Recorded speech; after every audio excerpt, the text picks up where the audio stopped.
अस्सलाम वालेकुम dear students, I am your maths teacher Hasnain Ali. आज हम बात करेंगे क्या कहते हैं कि 3.2 में हमारे पास दो सिंपल से कंसेप्ट हैं, direct variation and inverse variation, जिसको हम इंटरेक्ट भी कह सकते हैं। इसका आपको अच्छा सा कंसेप्ट क्या कहते हैं, फ़िज़िक्स में भी आप इस चीज़ को पढ़ चुके हुए हैं। तो सबसे पहले थोड़ी सी एक गलती कर लेते हैं, बच्चा स्टेटमेंट पढ़ते वक्त ना गलत कर लेता है कि उसको स्टेटमेंट दे दी गई कि R directly proportional to T square. क्यों? अगर टी डायरेक्ट लिखा है, डिवीजन में नहीं लिखा है, मीन्स वो डायरेक्ट है। या तो वो इंग्लिश की फॉर्म में लेता है या वो आपको फिर एक मैथमेटिकल स्टेटमेंट एक्सप्रेशन प्रोवाइड कर देता है। ठीक है, इससे साफ पता चल रहा है कि आर जो है वो डायरेक्टली प्रोपोर्शनल क्या है, टी स्क्वायर। जैसे कि वाई डायरेक्टली इनवर्सली प्रोपोर्शन क्या है, वाई एक्स के, क्योंकि एक्स क्या है डिवीजन में। तो इंग्लिश में लिख दे के R directly proportion to T square, या आपको एक्सप्रेशन में दे दे तो तब भी आपको, जब एक्सप्रेशन में देने के बाद आपको जो दो वैल्यूज़ मिलती हैं वो हमारी इनिशियल वैल्यूज़ कहलाती हैं। वो हमारी क्या कहलाती हैं? इनिशियल वैल्यूज़ कहलाती हैं। ये बात याद रखिएगा। अक्सर बच्चे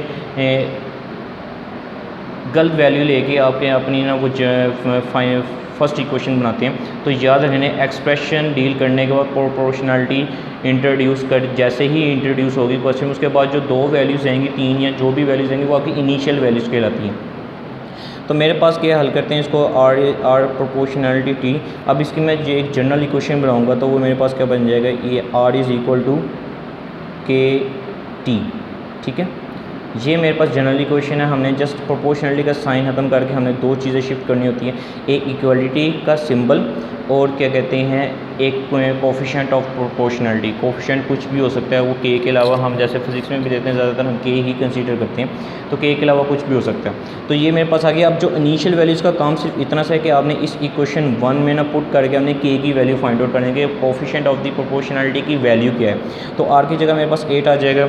उसके बाद क्या कहते हैं, के एज इट इज़ रहेगा, टी की जगह 3 आ जाएगा स्क्वायर। तो 8 इज़ इक्वल टू के मल्टीप्लाई 9 इधर मल्टीप्लाई इधर आके डिवाइड होगा, तो मेरे पास के की वैल्यू क्या आ गई, 8 डिवाइडेड बाई 9। अब जो है मेन जो क्वेश्चन है वो इसने ये पूछा हुआ है, find the value of R. कहता है अब मुझे आर फाइंड आउट करके दो। अब ये मेरी टी की फाइनल वैल्यू है, तो टी 3, जब मैं आर की फ़ाइनल वैल्यू निकालने लगूंगा तो टी की फाइनल वैल्यू मौजूद है। तो अब इनका काम ख़त्म हो गया। तो कहता है कि आर फाइंड आउट करना, तो मैं सबसे पहले क्या करूँगा, अपनी जनरल इक्वेशन फाइनल इक्वेशन लूँगा प्रोपोर्शनलिटी के बिहाफ पे, जो थी वो क्या है, R is equal to T. K की वैल्यू के आगे 8/9 और टी की वैल्यू मेरे पास क्या आ गई, 6 का स्क्वायर। तो मेरे पास आ जाएगी 8 डिवाइडेड बाई 9 और ये आ जाएगा 36। तो ये कैंसिल हो गया 4 और 1। तो मेरे पास आर की वैल्यू जो आएगी वो आएगी 8 डिवाइडेड बाई मल्टीप्लाई बाई 4 और आर इज इक्वल टू 32। तो ये मेरे पास आ गई आर की फाइनल वैल्यू। तो मैं सिर्फ, बच्चे अक्सर गलती कर देते हैं, फाइनल और इनिशियल को मिक्स कर देते हैं। जब आपके पास इनिशियल वैल्यू है तब आपके पास स्टेटमेंट है, आफ्टर फाइंड वर्ड के बाद जो वैल्यूज़ डिमांड की जा रही हैं या आपको गिवन है वो आपकी फ़ाइनल वैल्यूज़ हैं। इनिशियल वैल्यू सिर्फ के को फाइंड आउट करने के लिए होते हैं, फाइनल वैल्यू से उनका कोई कंसीडर नहीं होता। लेकिन जो फाइनल वैल्यूज़ हैं वो इक्वेशन 1 को इस्तेमाल करके ना हम फाइनल वैल्यू निकालते हैं। जैसे कि हमारे पास इन्वर्सली है, Y inversely proportion to X, तो इसकी हम क्या कहते हैं, जनरल इक्वेशन बना देते हैं। मेरे पास आ जाएगा के ओवर एक्स, ये आ जाएगा इक्वेशन 1। ठीक है, अब इनिशियल वैल्यू में क्या है, वाई 4 है और एक्स 3 है, तो वाई मेरे पास आएगा 4 के ओवर 3।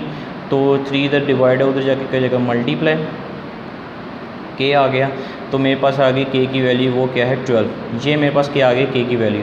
अब मैंने निकालना है फाइंड एक्स, उसने कहा एक्स निकालना है, वाई की मेरे पास फाइनल वैल्यू मौजूद है। तो मैं अपना इक्वेशन दोबारा लूँगा, के ओवर एक्स। अब वाई की मेरे पास वैल्यू क्या है 24 और के की वैल्यू मेरे पास क्या है 12 और ये मेरे पास आ जाएगा एक्स एज इट इज़।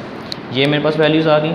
अब क्या काम करना है, ये मेरे पास 24 आ गया और तो एक्स आ गया। अब 2 इधर क्या है मल्टीप्लाई, इधर आगे का जगह divide, 24 divide by 12 is equal to 1 over X. लेकिन हमने 1 ओवर एक्स की वैल्यू नहीं निकालनी, हमने एक्स की वैल्यू निकालनी है। तो दोनों साइड को हम रेसिप्रोकल ले लेंगे, तो एक्स इज इक्वल टू क्या आ जाएगा 12 ओवर 24। 12 के टेबल से कैंसिल करेंगे तो मेरे पास एक्स की वैल्यू क्या आ जाएगी 1 डिवाइडेड बाई 2। तो एक्स की ये फाइनल वैल्यू आ गई। 3.2 सिंपल सी है, डायरेक्ट को डायरेक्ट वेरिएशन से हल करना है और इन्वर्स को इन्वर्स है, वो आपको उसने एक्सप्रेशन में बता देगा, यानी कि आपको इंग्लिश की वर्डिंग में नहीं बताया गया।